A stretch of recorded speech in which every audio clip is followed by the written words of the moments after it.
Falls FIR, झूठी FIR दर्ज कराने का ट्रेंड भी कुछ नया नहीं है। ये भी ट्रेंड काफ़ी समय से चल रहा है।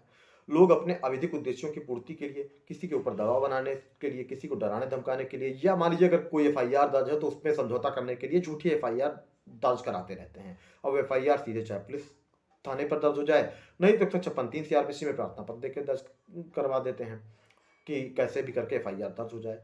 तो फ्रेंड्स, आज मैं आपको बताने वाला हूँ हॉनरेबल सुप्रीम कोर्ट का एक जजमेंट, जिसमें सुप्रीम कोर्ट ने एक झूठी एफआईआर को रद्द कर दिया। और ये जजमेंट है जस्टिस संजय किशन कौल और जस्टिस एम एम सुंदरेश की पीठ का, जो कि 7/1/2022 को आया है। और इसमें ऑनरेबल सुप्रीम कोर्ट ने कैसे एक झूठी एफआईआर को रद्द कर दिया। तो फ्रेंड्स, मैं आपको ब्रीफ फैक्ट के साथ साथ जो पॉइंट आउट सुप्रीम कोर्ट ने किया है वो मैं आपको बताता हूँ। फ्रेंड्स, ये मैटर है उत्तर प्रदेश के बागपत जिले का। और इसमें एलिगेशंस ये थे कि 376 आईपीसी, 354, 354 बी आईपीसी, 504, 506 आईपीसी और साथ साथ 325 SC/ST एक्ट का ये एलिगेशन था एक ऐसे पर्सन के ऊपर जिसकी एज थी 67 ईयर्स।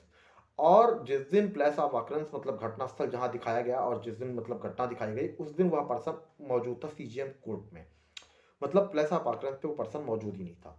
थर्ड ये था कि दोनों परिवारों के बीच में काफी कुछ मैटर्स पहले से चल रहे थे, तो उसमें सुलह समझौता कराने के उद्देश्य से ही ये एफआईआर दर्ज कराई गई उस महिला द्वारा कि आगे चल के सुलह समझौता हो जाएगा। तो महिला ने 156 सीआरपीसी में प्रार्थना पत्र दिया कोर्ट में। कोर्ट ने एफआईआर दर्ज करने का आदेश कर दिया।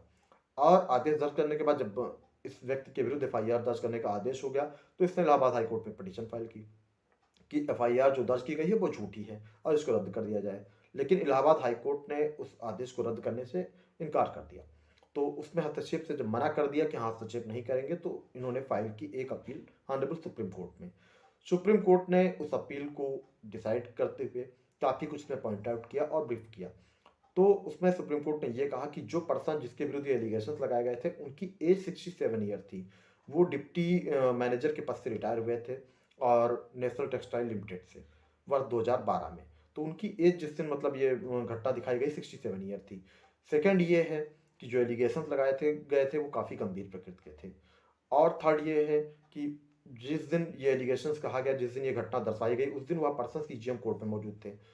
फोर्थ ये कि जो कहीं न कहीं दोनों परिवारों के बीच में है, वो काफ़ी कुछ विवाद चल रहे थे, पहले से ही बहुत सारे विवाद चल रहे थे। तो ऑलरेडी इस सिचुएशन में जो एफआईआर दर्ज कराई गई थी, एफआईआर दर्ज करने का जो आदेश हुआ था, वो कहीं न कहीं त्रुटिपूर्ण था, गलत था और वो एफआईआर झूठी ही दर्ज कराई गई थी। क्योंकि कोर्ट ने ये पाया कि इन सभी बिंदुओं पर विचार करने के बाद ये एफआईआर दर्ज करने का आदेश देना ही गलत था। तो जो आदेश सुप्रीम कोर्ट ने पारित किया उसमें एफआईआर को तो रद्द किया ही किया, साथ-साथ ये भी एक आदेश दिया कि भविष्य में कोर्टें जो भी हैं, वो अगर ऐसा कुछ आदेश उनके मान लीजिए उनके समझ कोई ऐसा मामला आता है तो उसमें आदेश पारित करने से पहले ज़रूरी है कि थोड़ा-सा सचेत रहें, मामले की गंभीरता को समझें, इसमें कितनी सत्यता दिखाई देती है इस चीज़ को परखने की कोशिश करने के बावजूद ही कोई आदेश पारित करें।